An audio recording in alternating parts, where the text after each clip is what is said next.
Hello friends, welcome to Rama semi kitchen. திரும்ப உங்களை பார்க்கல ரொம்ப சந்தோஷம். என்ன பண்ணிகிட்ருக்கேன்னு பார்க்குறீங்களா? ரொம்பவே சூப்பரான இன்ட்ரெஸ்டிங்கான ஒரு ஸ்நாக் தாங்க இது. ஷவர்மா தான் பண்ணிகிட்ருக்கேன். ஹோட்டலில் தான் ஷவர்மா கிடைக்கும்னு கிடையாதுங்க. நம்மளாலையும் டேஸ்டியாக சூப்பராக வீட்டிலே ஷவர்மா பண்ணலாம். வீட்டில் இருக்கிற பொருளை வச்சு அதே மாதிரி கண்டிப்பாக இந்த வீடியோவை மிஸ் பண்ணாமல் பாருங்கள். ரொம்ப ஹெல்த்தியான ஷவர்மா பண்ணியிருக்கேன். சூப்பராக வந்திருக்கு. வாங்க இப்போது இந்த ஷவர்மா எப்படி பண்ணுறதுன்னு பார்க்கலாம். இப்போ வந்து நம்ம ஃபஸ்ட்டு ஷவர்மாவுக்கு மாவு ரெடி பண்ணிக்கலாம். நான் கோதுமை மாவு தான் இன்றைக்கி எடுத்திருக்கேன். 300 கிராம் மாவு எடுத்திருக்கேன். இதை நல்லா சாஃப்டாக பிசைஞ்சு எடுத்துக்கலாம். மாவுக்கு தேவையான அளவுக்கு உப்பு, கொஞ்சமாக ஒரு டேபிள் ஸ்பூன் அளவுக்கு எண்ணெய்.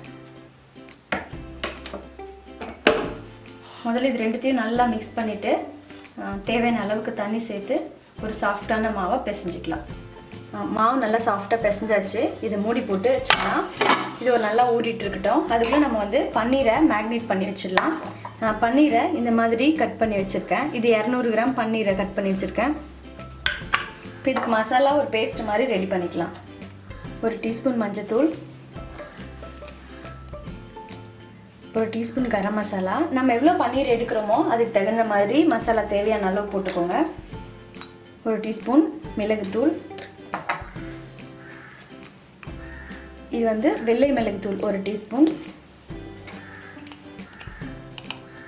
சீரகத்தூள் ஒரு டீஸ்பூன், மிளகாய்த்தூள் ஒரு டீஸ்பூன். இது எல்லாத்தையுமே நம்ம மிக்ஸ் பண்ணிவிட்டு இதில் தயிர் கலந்துக்கலாம். தேவையான அளவுக்கு உப்பு போட்டுக்கலாம். இது எல்லாத்தையும் நல்லா மிக்ஸ் பண்ணிவிட்டு இதில் பன்னீரை போட்டு நல்லா ஊற வச்சிடலாம். இப்போ நம்ம அந்த மசாலா ரெடி ஆயிடுச்சு. அதில் பன்னீரை நல்லா எல்லா இடத்துலையும் படுற மாதிரி ஊற வச்சிடலாம். இப்போ வந்து பன்னீரை நல்லா மசாலாவில் ஊற வச்சாச்சு. இது ஒரு பக்கம் ஊறிட்டுருக்கட்டும். இப்போ வெஜிடபிள்ஸ் கட் பண்ணி நம்ம அது ரெடி பண்ணிக்கலாம். நான் ஒரு பாத்திரம் வச்சுருக்கேன். அதில் ஒரு டம்ளர் தண்ணி, ஒரு 3 டேபிள் ஸ்பூன் அளவுக்கு வினிகர், ஒரு ஸ்பூன் சர்க்கரை, ஒரு டீஸ்பூன் அளவுக்கு சால்ட். இது நல்லா கொதிக்கட்டும். அதுக்குள்ளே நம்ம வந்து காய்கறியை கட் பண்ணிக்கலாம். இப்போ வந்து வெங்காயம், கேரட், கேபேஜ் 3 மெலிசாக கட் பண்ணி வச்சுருக்கேன். இந்த மாதிரி கட் பண்ணிக்கோங்க. இதில் நம்ம வினிகர், தண்ணி, சர்க்கரை, உப்பு போட்டு நல்லா கொதிக்க வச்சாச்சு. அதை இதில் ஊற்றிக்கலாம்.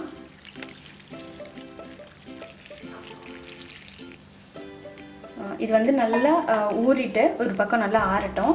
இப்போ நம்ம மாவு ரெடி, பன்னீர் வந்து மேக்னேட் பண்ணி வச்சுருக்கோம், காயும் ரெடி. அடுத்தது நம்ம வந்து மயனஸ் பண்ணிக்கலாம். இப்போ நம்ம மயனஸ் பண்ணிக்கலாம். 3 பல்லு பூண்டு எடுத்து பொடியாக கட் பண்ணி வச்சுருக்கேன். அதில் வந்து ஒரு ஸ்பூன் சர்க்கரை சேர்த்துக்கலாம். ஒரு 1/4 டீஸ்பூன் அளவுக்கு உப்பு. இதை நல்லா அரைச்சிக்கலாம் ஃபஸ்ட்டு. இப்போ அடுத்தது 2 முட்டையோட வெள்ளைக்கரு மட்டும் எடுத்துருக்கேன். அதையும் சேர்த்து நம்ம நல்லா அரைச்சி எடுத்துக்கலாம். பூண்டு, சர்க்கரை, உப்பு, முட்டை போட்டு அடித்தாச்சு. இப்போ ஒரு டீஸ்பூன் அளவுக்கு மிளகுத்தூள் சேர்த்துக்கிறேன்.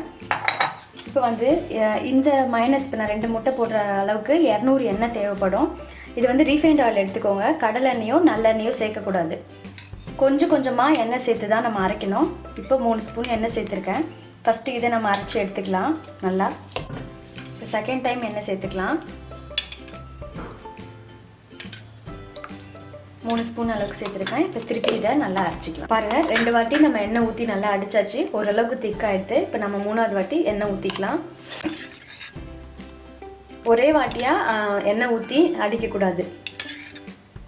இப்போ 3 ஸ்பூன் எண்ணெய் ஊற்றிருக்கேன். இதையும் நல்லா திருப்பியும் நம்ம நல்லா அடிச்சிக்கலாம்.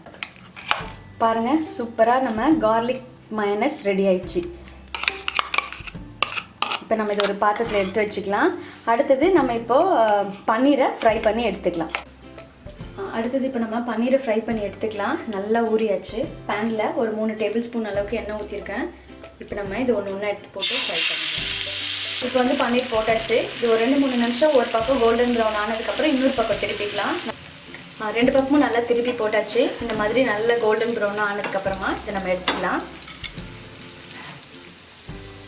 இப்போ வந்து நம்ம சப்பாத்தி ரெடி பண்ணிட்டேன் நான்.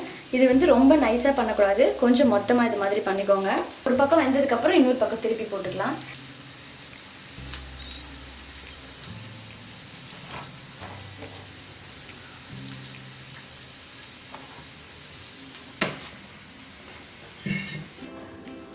இப்போ நம்ம ஷவர்மா பண்ணுறதுக்கு எல்லாமே ரெடி பண்ணிட்டோம். சப்பாத்தி ரெடி, பன்னீர் வந்து ஃப்ரை பண்ணி எடுத்தாச்சு, மைனஸ் ரெடி, வெஜிடபிள்ஸ் ரெடி. இப்போ வந்து ஒரு பவுலில் இந்த வெஜிடபிள்ஸ் எடுத்து போட்டுக்கலாம். வெஜிடபிள்ஸ் எடுத்து ஒரு பவுலில் போட்டாச்சு. நம்ம செஞ்சு வச்ச மைனஸ் இதில் சேர்த்துக்கலாம். இப்போ இது எல்லாத்தையும் நல்லா இதில் மிக்ஸ் பண்ணிக்கலாம். இப்போ எல்லாமே ரெடி ஆயிடுச்சு. இந்த மாதிரி பட்டர் பேப்பரில் நம்ம பண்ண சப்பாத்தி போட்டுக்கலாம். அது மேலே கொஞ்சமாக லைட்டாக மைனஸ் தடவிக்கலாம். இப்போ வந்து பட்டர் பேப்பரில் சப்பாத்தியில் மைனஸ் தடவியாச்சு. இப்போ நம்ம செஞ்சு வச்ச அந்த வெஜிடபிளை சேர்த்துடலாம். வெஜிடபிளுக்கு அப்புறமா நம்ம செஞ்சு வச்ச பன்னீர் ஃப்ரையும் அதில் மேலே வச்சிடலாம். நீட்டாக நம்ம ஃப்ரை பண்ண மாதிரியே வச்சு கொடுக்கலாம், இல்லை இந்த மாதிரி பொடியாக கட் பண்ணியும் வைக்கலாம். இப்போ நம்ம வந்து இதை ரோல் பண்ணிடலாம்.